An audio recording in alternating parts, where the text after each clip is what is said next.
Jai Hind and welcome to Dev Talks. This is Aadi. As you can see, I have with me Air Marshal and Khosla, someone I've been wanting to talk to for a long time since the time that Tejas news came out.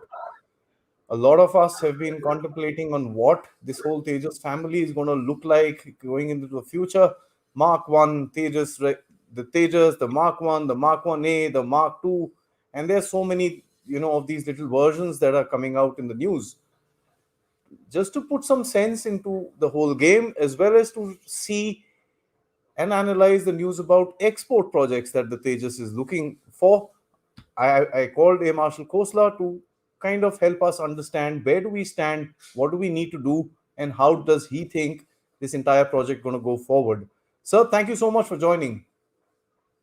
Thanks, Adi, for calling me on your show. And I think we've done quite a few now by now. And very interesting subject you've chosen once again, and very live one. Our LCA project and issues related to it. Yeah. So let's progress. So the first one, at least, I'd like to ask you is about the family itself. It was the Tejas first, and now it's like a whole family of aircraft which are coming out. I mentioned some of them in my intro. Uh, there are subtle differences amongst all of them. There are potential differences that are being spoken about. How would you kind of uh, help us understand the Tejas family, sir? Yeah.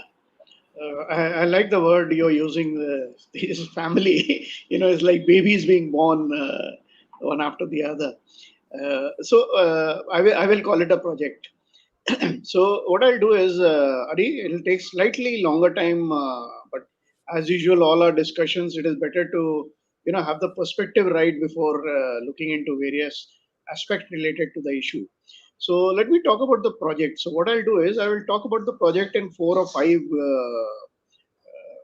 headings. One is what is the history of the project, and second is what is the present status, and thirdly, what is the future of it. While doing that, I'll also talk about a little bit about not only the Air Force, the naval Navy project, that is the Tejas for the Navy project, and also I will touch upon few relevant issues so that they are helpful in subsequently understanding various issues and aspects related to this Tejas project. So this starting with the history or the timeline, if you go by, the whole project started in 1983, and the idea was to build an indigenous aircraft which would replace MiG-21 aircraft. At one time, I think we were almost 800 plus aircraft we have had in the Air Force, and that was the mainstay of the Air Force. And so, to facilitate this process, in 1984, an organization called ADA, that is, was established under the DRDO, and this was the idea was to design and develop this aircraft, and it was chosen that the HL will be the production agency.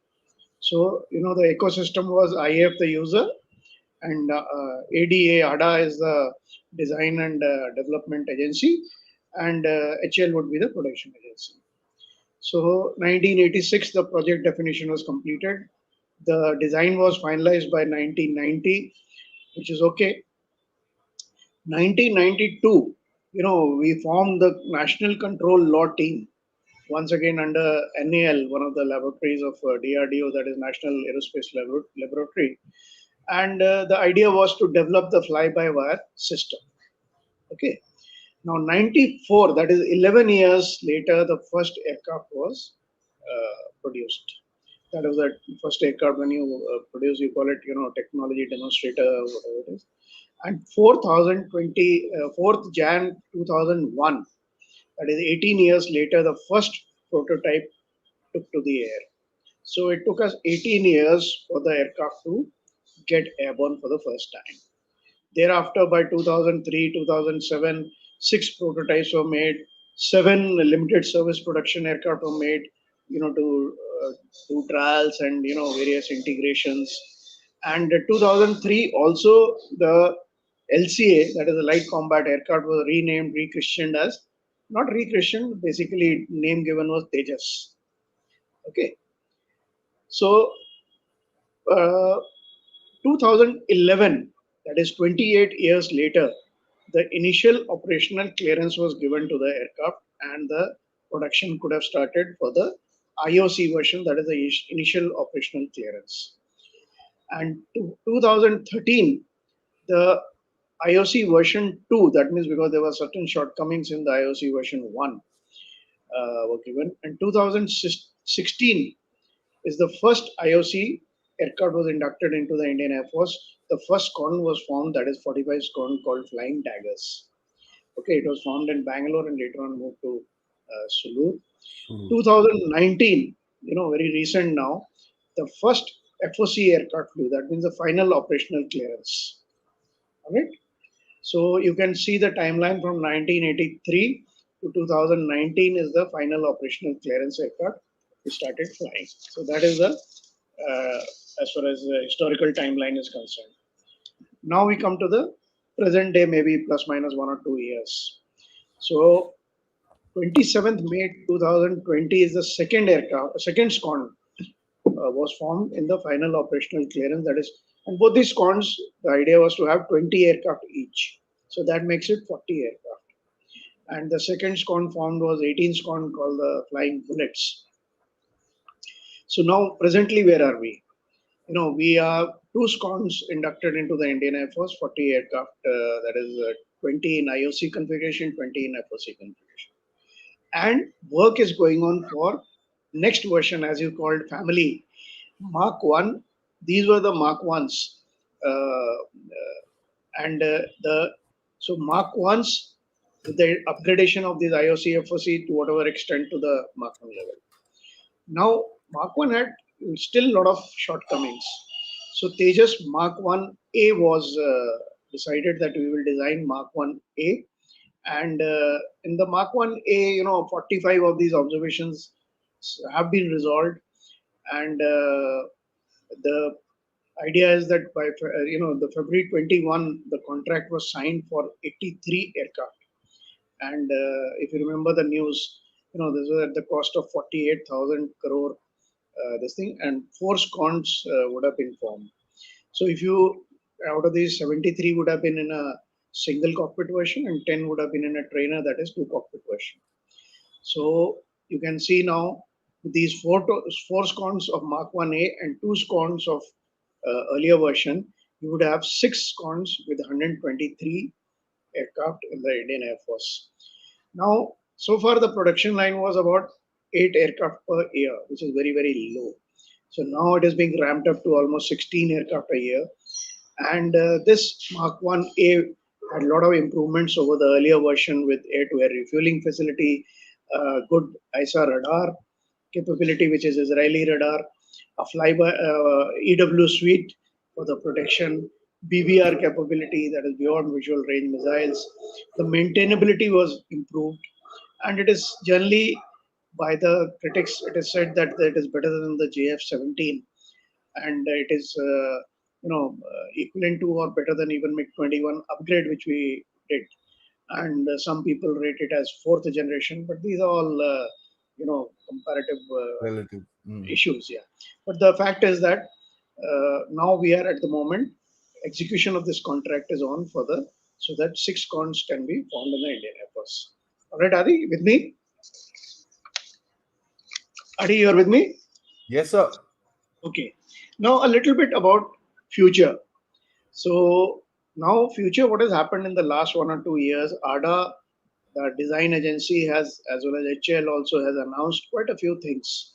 Okay, and government has given impetus to Atmanirbharta, and a lot of push is being given to the ecosystem to match up to the timelines, speed up the process. So what is ADA announced is that next version, that is Mark 2, Tejas Mark 2 program has been announced. It will be a 6,500 kg aircraft with 11 hard points. It will have indigenous Astra missile, maybe version 1, 2, and 3 of the missile, ranging from as low as 80 kilometer to going up to 300 plus kilometers. It will integrate maybe BrahMos missile with 290. It will have variety of air-to-ground weapons. So now, as far as this project is concerned of Mark 2, the generally what their timelines they're giving is prototype by 2022, which is current year, first flight by next year, that is 23, and induction by 25. That means production starts by 25. And I think for this, they will have to go up to 20 aircraft or maybe plus per year if they want to meet the timelines.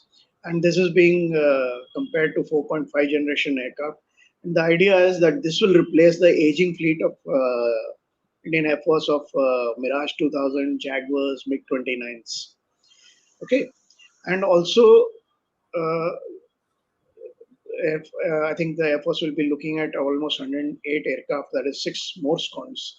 So that will make it 12 squadrons of Tejas in the Indian Air Force. Now, interesting thing is, let me take you back slightly. When the Tejas project, there are four or five major challenges. So one of them is a radar, very good radar system so that you can pick up the enemy aircraft, which is very, very vital for air combat. So the new radar which is in the market is ISA radar, which everyone is using. And so indigenous radar development was also a challenge. At the moment, it's an Israeli radar which is being fitted. And Aada has said that the 21st aircraft, that is Mark II, will have an indigenous radar which is being christened as Uttam. So that is what they have promised. Now we have to wait and watch and see. To my mind, this timelines are very, very optimistic. But optimistic in the sense that I hope we meet these timelines. Okay, Adi, another interesting thing is the next version is called AMCA, Advanced Medium Combat Aircraft. Okay, which is being thought of as a fifth generation or fifth generation plus aircraft, and work is already on onto it. Sorry. Uh, the first aircraft and the flight is, they're thinking of having it in 2024 and 25. That means in parallel with the Mark II project. And I think in future, going by the rate with which we are, our fighter strength is depleting or the requirement, I think maybe 100 plus aircraft of these will also be required in future. And the AMCA project induction will start almost in 2031. And what they're saying is there'll be two versions, Mark 1 and Mark 2. And Mark 2 induction will be in 2031. You can imagine 31, that is another 9 years from now. And that will be powered by a bigger, stronger engine, that is G414. That is the next aspect. And the challenge was to develop an indigenous engine out of the five systems. I'll come back to these systems subsequently. So engine was the Kaveri engine, which which we started, and we'll talk about it later. So at the moment, it is not fructified as per the timelines. So we are using these FO4 engines for GE404 engines for the Tejas at the moment, and AMCA will have GE414 engine. And what they're saying is that for the Mark II, our Kaveri or the indigenous engine will be used. So that is what the plan is for the future. So these are the timelines of past, present, and future. Yeah. Sir, why don't we also cover up the Tejas Navy and, so that we can round up this discussion and get on to the production and so on and so forth Yeah. in our talk, sir? Okay, Adi. So, while Air Force project was going on, and as it is, Navy had earlier Hawks, not Hawks, the vertical STOL, vertical VTOL aircraft, Harriers. Harriers, Sea Harriers. So after that, they have inducted MiG 29s, and they are also looking for this thing. So a thought process was there. Why not create a Navy version of Tejas?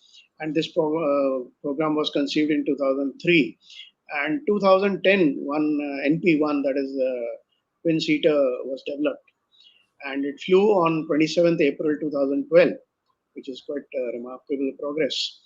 But what happened was, there were certain issues with it, and 2016 Navy opted out of this project because they felt that there was too much of a delay.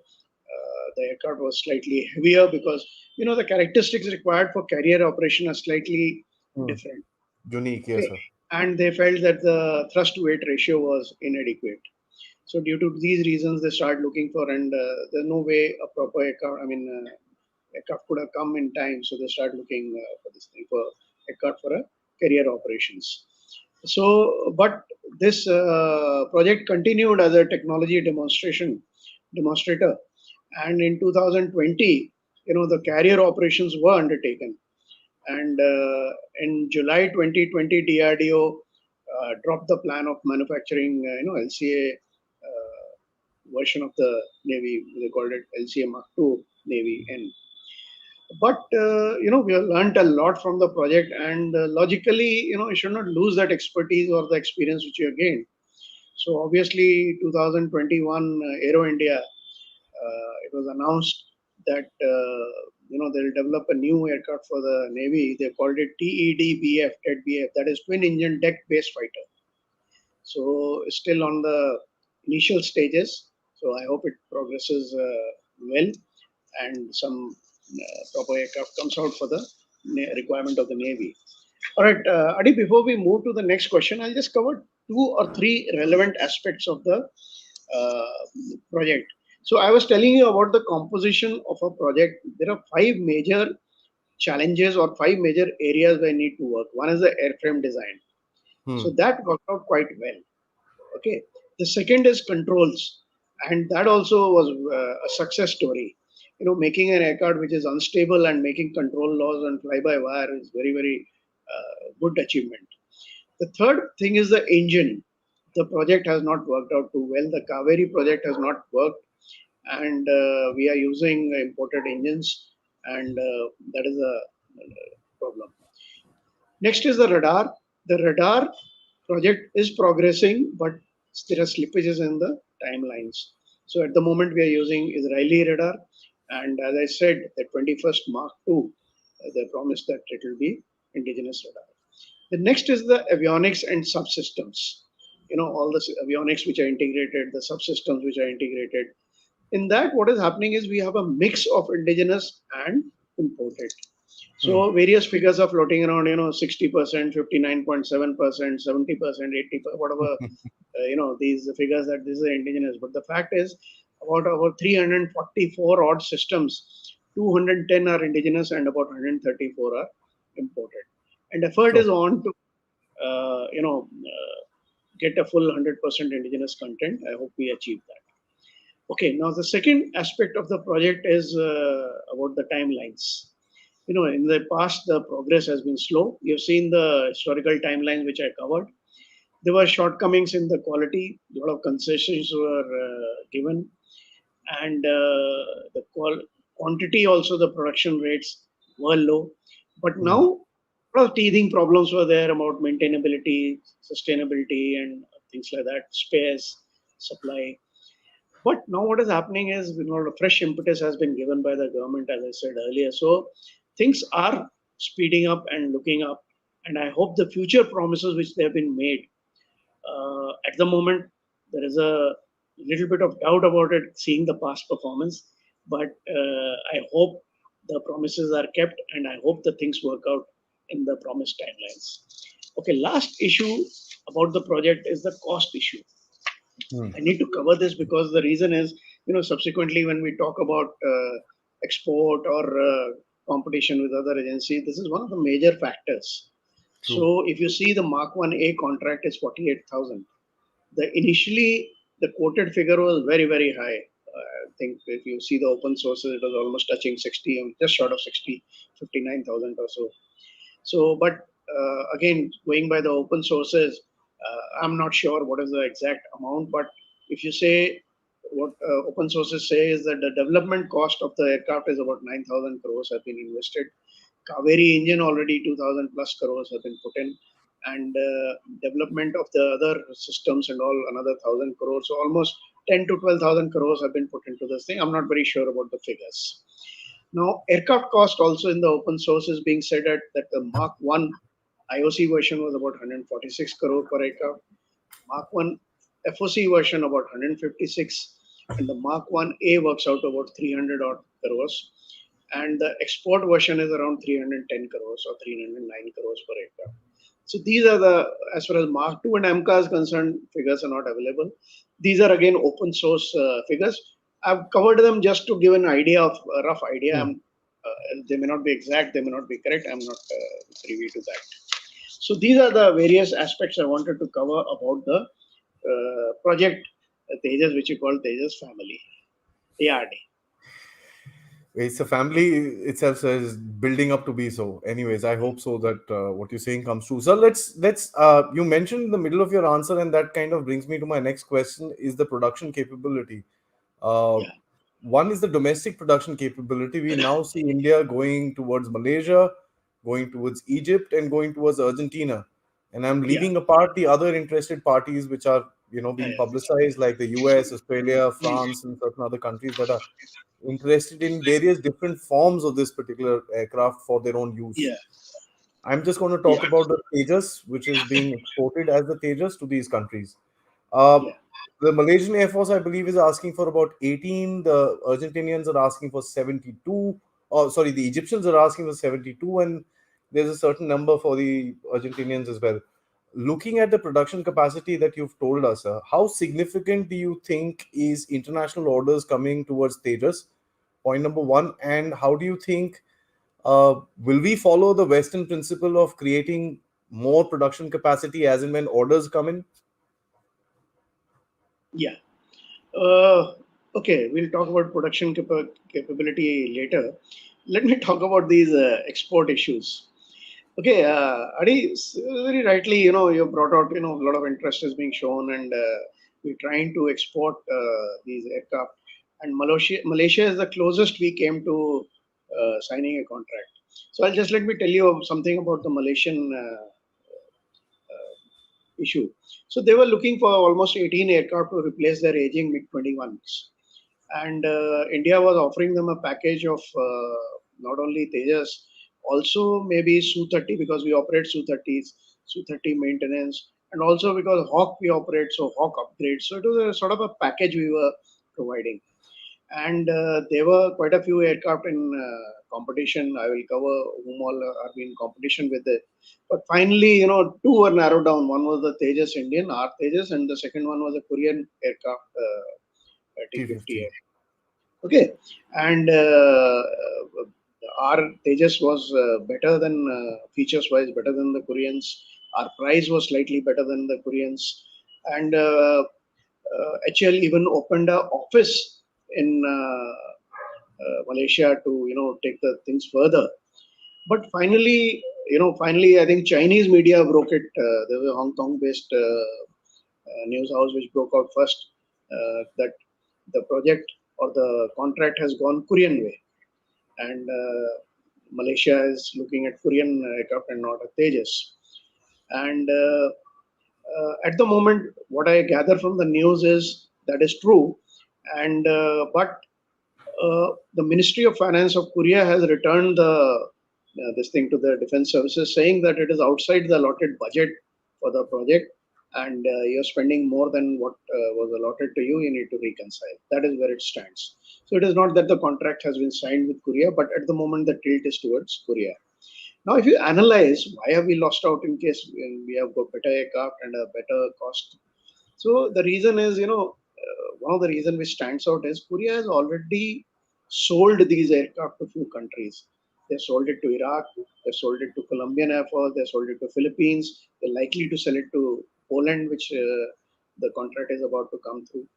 So that is the advantage they have. Whereas in our case, it has only been inducted, the Tejas has been inducted only in the Indian Air Force and that too limited quantities as I covered Yeah. earlier. Right? Now, second aspect related to these exports. We start jumping too early.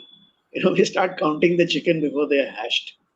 You know, so the media goes overboard. The Indian aircraft will fly over Malaysia and blah blah blah and whatnot. Even in the parliament, the statement has been made that besides Malaysia, there are six other countries which are interested in Tejas. Argentina, Australia, Egypt, USA, Indonesia, Philippines. You mentioned a few of them. Actually, basically, we are just responding to their RFIs and request for information and request for proposals. So that is what is happening. But we start jumping too early. Now I'll take 30 seconds on few of the countries which they were possible clients. One is Australia. They were looking for a replacement for their Hawk. Now Australia, US, they were looking for basically a trainer for transition from basic training and going into fighter Advanced. class of Hmm. advanced fighter class of this thing. So they were looking for replacement for those aircraft as a trainer role, and they thought the Tejas would fit the bill because it's got twin seater version also, and it has got good avionics, good features. Now that was what was Australia looking at. The US also, they had given a global tender or a global RFP to replace their for the US Navy actually. Yeah. Now the relevant point is if the Indian Navy has not taken the trainer, the Tejas, then how will I mean that will have a repercussion on the US thought process. UAE in 2018 they were had shown interest, but they went China way finally. Okay, and they went for a Chinese aircraft. Argentina again, the news which I'm getting or the open media sources are that they might go China way. And there's another factor with Argentina. The Tejas has got British components. Even the ejection seat is, Martin Baker, yes, sir. so Argentina. So there is a issue of you cannot put British components sold to Argentina. So that may create a problem. Egypt, you mentioned, figures and all. You mentioned this thing. We have offered them joint production lines. So these are prospective clients. It's not that we are just responding to their RFIs and RFPs, and I hope some export does come through. All right. And last factor about this thing: whom are we competing against? That will give you a good perspective. We are novices as far as this competition is concerned. There are people, the countries, their production houses, the aviation industry who are already well established. They've Hmm. been exporting thousands of aircraft. The first one is, Red Hawk T-7A aircraft, whom has it been produced by Boeing and Swedish Saab, both established companies. Chinese and Pak collaboration JF-17. Okay, China has sold it already to 4 countries. Italian aerospace Leonardo M46. They've also done quite okay. Turkish industry, which is coming up very fast. The aircraft budget. Then Korean, we talked about KAI, Korean aerospace industry. Whom are they working along with? Lockheed Martin. Another very very established company. Russia. I mean, they are world leaders in along with US for this thing, MiG 35, Yak 130. So if you see these, whatever mentioned, you're competing with people who are already experienced, but no harm done. I mean, you have to start somewhere, sometime. But what I'm trying to get at is that when you're competing with these people, you have to do much more than what you're doing. You have to go into a different level altogether. That is my idea of bringing this idea was that that's why I covered that. Are we competing with? Indeed, sir. As a matter of fact, that's one of the reasons I'm asking that question. Yeah, Our capacity of producing missiles is much better, so that's one of the reasons we see confirmed missile orders which are coming in. yeah, Which brings me to my next question, sir. I find, and this is my personal opinion, I might get wrapped for it, but at the end of it, I find this whole thing an adventure, a positive adventure that is fruit giving us fruits within the Indian Air Force. We are trying to take it abroad, which is great.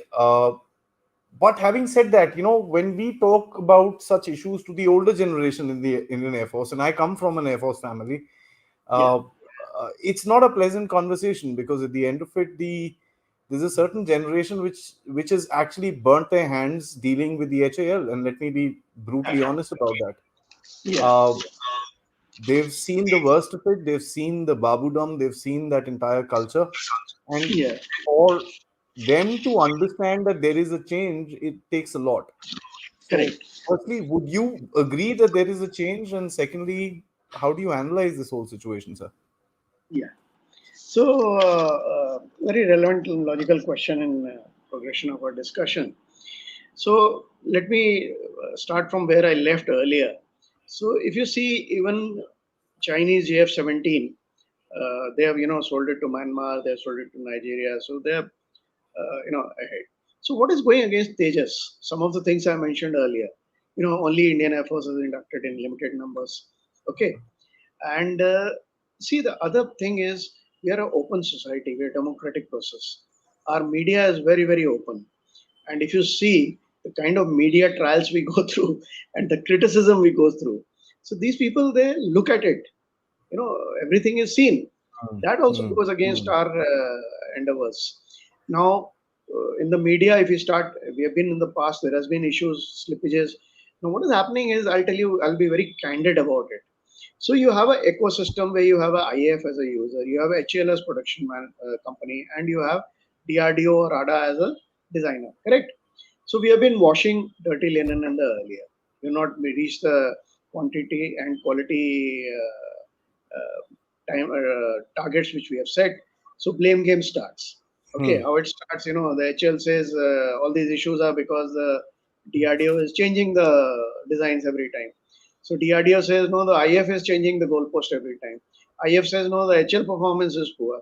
Now all this comes in the open media. So what happens? The people are watching No it. one knows where the issue is.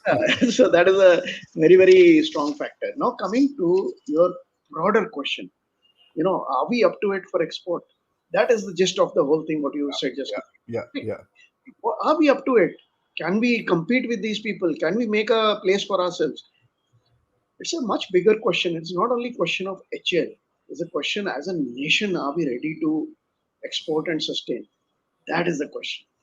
Okay, and it is not only selling, it is post selling. There is a whole lot of this thing. If you sold the product to the person and if he is not able to use it, or if it's not safe, or if the quality is not good, you get a very bad name, and subsequently it will become a problem. So it is not question of selling, it is you have to sell as well as sustain it thereafter, and that is very, very important. So that is why I said earlier, we need to go into a very, very higher plane than where we are. Okay, in terms of our ethos, cost, media, in every way. I mean, our culture, work culture, our product support, everything we need to look into holistically. Okay, so if you have to go by the what you said, there is a trust deficit existing because you've seen the timelines, you've seen the price range, overpricing, under delivery, all these issues were there earlier. I'm not saying are there, I'm saying were there. So quality, quantity, timelines, safety aspects, maintenance, sustainability. So all these things we need to look into and go into a new higher level. Now, if you see, I'll give an example of Rafale deal, the latest induction in the Indian Air Force, correct? Hmm. The Hmm. French Rafale. They will go 1 month early, they will deliver, but not a 1 day late. If they have given you a timeline, it will be stuck to. Okay, there'll be no delays. If you see the earlier contract which was going through for the Rafale, when we were going through more number 126 or whatever it is, if you remember, why did the deal was getting stuck? The Frenchies were not ready to endorse the quality of work or the quality control or whatever it is of the HAL, the production Hmm. agency which you have chosen. The second reason was that the costing they were not agreeing with, the manpower costing and other things. These are the two major bugbears which kept delaying the project and finally didn't. So Hmm. Hmm. that gives you a slight hint at what I've been saying all this time, right? Indeed, So sir. yeah, so I'm a optimist. What I don't want to leave it at the problems or whatever it is. So I think we need to, as I said, look into our ecosystem and sort it out. Work as a team. The users, that means the defense services, the design agencies, the production agencies, the R&D agencies, even private manufacturers, the defense manufacturers. We need to work as a team. Okay, we need to work with focus. We need to work with, very important is, accountability. Okay, and we should not blame each other and wash dirty linen in public. So we need to sort out our ecosystem. That is one. And as I said earlier, we need to holistically look at the whole issue in terms of quality control, in terms of safety audits and practices, in terms of our working ethos, and not get into overtime syndrome. Time punctuality, very important factor, Adi. We need to get into take on the responsibility as an integrator. The Hmm. aircraft is a complex machine. It cannot be Hmm. made by one person HL. He has to sublet to various other vendors, sub vendors, MSMEs, small factories, isn't it? For various components. But as an integrator, you have to take on the responsibility. The buyer is not going to deal with all your sub vendors. He's going to deal only with you. So Yeah. you have a big responsibility. The problems which you have to sort out with the sub vendors. So that is very important as an integrator. You have to take on the responsibility. You have to look into the HR policies to retain the talent and the skill which you have. You have to look into the integration issues of the with the other part of the ecosystem in terms of R&D, in terms of private, in terms of government R&D organizations. Then you have to have a very good management, astute management of the project. Okay, Hmm. and you have to have it under one head and not parallel verticals with individual silos. Okay, then indigenization you need to get completed. That is the biggest problem. Like I gave an example of Argentina, you cannot have components from outside. You'll have a lot of restrictions on that. Okay, you'll have a lot of restrictions on utilization and export. So you have to have indigenization complete. Then last and most important is your production capability, which you talked about earlier. That is a dynamic process, not depending on more orders if you get and likely to get. Obviously, the production capacity will need to be ramped up. You'll have to spend money to build up infrastructure, build up the production lines, but that is a dynamic process. So these few of the things which I mentioned, you need to sort them out so that you can export and sustain these export endeavors. It's not easy, but we need to work on them in a big way. Yeah, Hmm. Adi. So that is, I mean, thank you for that positive answer. I must say that's a very interesting and a positive way of looking at things, and there is a huge lack of that in our country today. Let's move towards you know one of the biggest things that is happening, the biggest geopolitical events that happening in front of us is the Ukraine war, and that is being discussed in pretty much every military circle around the world, trying to figure out what is the new thing, how this whole war is being fought. My question to you is that the recent moves made by the Indian Air Force in terms of procurement, in terms of future planning, do you see certain lessons being incorporated from the Ukraine? Yeah. So, Adi, we have talked about Ukraine war earlier. I think two or three occasions already. Hmm. And what are the air aspects? Why Russia is not using its full air power? Things like that. Correct. And we had Yes, sir. also talked about lessons which you have drawn from the this thing. Talking about the specific lesson or related to Atmanirbharta. That's what we have been talking about. Atmanirbharta, self-reliance, make in India, indigenization. These are all four words interrelated. Correct. So Ukraine war has also brought out this lesson absolutely clear, as in the Indian Air Force parlance, we say strength five. Okay. One, few lessons related to it are one is that deterrence value is very, very important. Hmm. We talked about it earlier, that if Ukraine had retained its nuclear power status, its deterrence value would have been very high. I'm not talking about only nuclear, I'm talking about general deterrence value. So we need to keep our deterrence value very, very high. And how deterrence value that we have talked about earlier, I will not go into that. Second biggest lesson which comes out in Ukraine is related to this aspect is nobody is going to fight your war. Nobody is going to come and fight for you. They might give you aid in terms of money, in terms of arms, in terms of weapons, in terms of subsystems. That too, that too only if you are part of their collective security or you're in an alliance with them. Correct? That is what is happening in this thing. Now, if that is not the case, like in our case, we have two inimical neighbors, both are nuclear powered, and they're both belligerent and aggressive, and so we have to fight our own war. And in case we rely on others for arms, weapons, platforms, systems, Hmm. thing, we have a big problem. Big problem in two sense. One is that we get pulled, like in this Ukraine war. If in the beginning, if you remember, we got pulled so much by Eastern and the Western camp to join either one camp or the other. Okay, we did well by maintaining a tightrope walk, but that is a problem.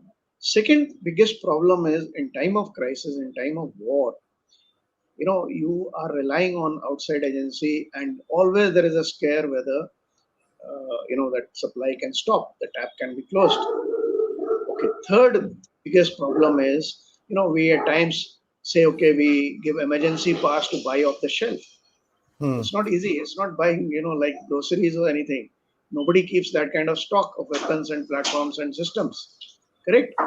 And to my mind, this is sort of a knee-jerk reaction of, emergency pass and buying this thing. So you, and there is a other problem. Even if you go to any country to buy, you may get things at an extra cost. That too, you may not get it in the time frame which you are looking at immediate. Thirdly, Especially when even if you you. get it, you might get equipment which is almost life expired and refurbished, and so these are the problems associated with it. It's not an ideal solution. So all these things point to same thing, that we need to be self-reliant as far as defense industry is concerned. Okay, and other aspects are, advantages are that you can induct latest technology if you have a good technology base, because nobody is going to give you latest technology. Then there's a advantage of cost, and also advantage of freedom to use these systems and with no The way you restrictions. like to. Hmm. Yeah, so these are the various aspects related to, and these are the lessons which have come out very, very strongly in the Ukraine conflict as well. Yeah, Adi. Indeed, sir. Sir, my last question to you for this very interesting discussion. There is also an understanding amongst many who say that till the time we don't look at defense exports, the profitability or the viability of the Indian defense sector is always going to be in question. Because once you've kind of finished your order that is currently there, what do you do after that? And your entire machines and this and that are going to go waste. So that's one of the reasons why a lot of people say that the private industry is not coming into India. The Yeah, only way to push forward is to get international orders. First yeah, and foremost, do you agree with something like that? To your comments on this situation, sir. yeah. So a very, very relevant question, and in my opinion, is I fully agree with it. See, the thing is, if you set up a R&D facility, if you set up a production facility, it's like any economic venture here. I Hmm. mean, you will go and you do a market survey, you see what sort of market exists, correct? And then you go in for that venture. It is a similar story here. I mean, you cannot sink in so much of money and effort and this thing just for a small, meager order. Okay. And if you look at domestic requirement, then you have to have some kind of assured order for that, orders number in terms of numbers, so that it becomes economically viable for a person who's stepping into the this endeavor of making arms and systems Industry. and Hmm. platforms Hmm. industry, in the defense industry. So the only way out is expand the base. That means you expand the what do you call it, clients, and that is go global. Okay, and that is the only way. The other advantage of going global is that you will have higher quality of product and will improve your system altogether. As I said earlier, not easily said than done, because we are lagging behind. The industry is already, nations are way ahead, industry is already established. But it's a vicious circle. So we need to break out of this sometime or the other and enter the arena, enter the market, and establish ourselves. It will take time and it will take a lot of effort, as I covered earlier. Okay, it's not an easy job, as I said, but it is a must, and it needs to be this thing done. And my recommendation is we don't, jump into it. We do it in a phased manner, which we are already doing, but maybe we can accelerate. Going for joint ventures, Okay, Hmm. start Hmm. making component. We are doing it. So we are making component. Maybe make more and more, and step on it and increase every year by whatever percentage we decide, 20%, 30%, 50%, and you go in for more joint ventures. You set up industry to supply abroad. Okay, increase these activities, and while doing all this, you put your house in order, as I covered earlier, to remove all the problem areas. This thing and ecosystem, as I said, you have countries like small countries like Sweden and Brazil and other places where small countries, hardly any resources, hardly any threat, but they are big arm exporters. They can do it, we can also do it. That's my point. Absolutely. Okay. And Absolutely, sir. while doing this, few more recommendation is we need to monetarily support these endeavors. We need to have Yes. a very, very astute and active project managements. Okay. And I would say ruthless. Okay.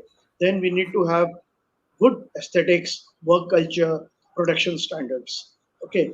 We need to look into our ethics of no shortcuts, and giving it full accountability and providing a full reliability to these products which we give. So I think if we do all this, and I mean, it's a difficult proposition, but we need to start somewhere, and we need to start in a phased manner, and we need to do it in a focused manner, and we'll be able to attain whatever we want to do. That's my take on the whole subject. Thank you, sir. I think this has been a very interesting discussion because, honestly, whatever you see around is a lot is full of clutter, and if I may just use that particular word, because we obviously as Indians we are very happy that our countries are considering a product that India has made. It is a matter of pride, and I hope that it starts selling in. As a matter of fact, you listed out the competitors which are there. These guys have been in the industry for a long time, including China. They've been selling their J7s for donkey's years now. So they have a setup, they have a base which we are trying to build right now, and it's a very agreeable thing. And of course, when you go to the history, there is a lot that we need to kind of put forward. But having said that, sir, it's also interesting to know that the organization as well as the administration within the country is having a certain amount of focus onto this thing, and we also see the Air Force now kind of rallying behind the Tejas, uh, probably harder than what it was before, and that's a very Yeah, positive sign.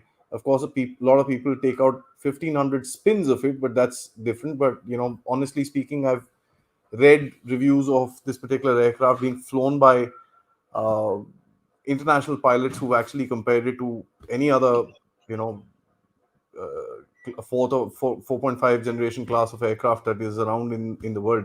So it's a good sign, sir. Thank you so much for the prep, sir. Of course, it's something which is a little more technical that would be available in the public domain. So I'm thankful to you for taking the time out and helping us understand the same, sir. Till yeah, next time, I believe we need to cover the space domain, sir, as a war-fighting domain of the future. We will plan that out, and it'll be here for the viewers. Till then, sir. Jai Hind. yeah. Adi, thanks. And today only I've published a blog on my post on my blog, Mhm. and which is related to Atmanirbharta, that the IF how it supports Atmanirbharta. That is quite relevant to whatever I've written to today's discussion. And I suggest if anybody is interested, they can go through it, and what all projects IAF has already supported over the years as far as indigenous platforms are concerned. And most importantly, I have attached two documents with it, which list out what all initiatives the government is taking to, as increase the Atmanirbharta, self-reliance, and what all suggestions suggestions that where all can we make more effort to increase Atmanirbharta. So that post is quite relevant to even today's discussion. If required, somebody can go through it. And Oh, yeah, sure absolutely, enough, sir. yeah, and sure enough, I'll looking put it forward on to the next the discussion. description. Okay, and sure enough, looking for the next discussion on space issues. That'll be interesting. Indeed, sir. Jai Okay, Hind. Jai Hind. Bye bye. Okay.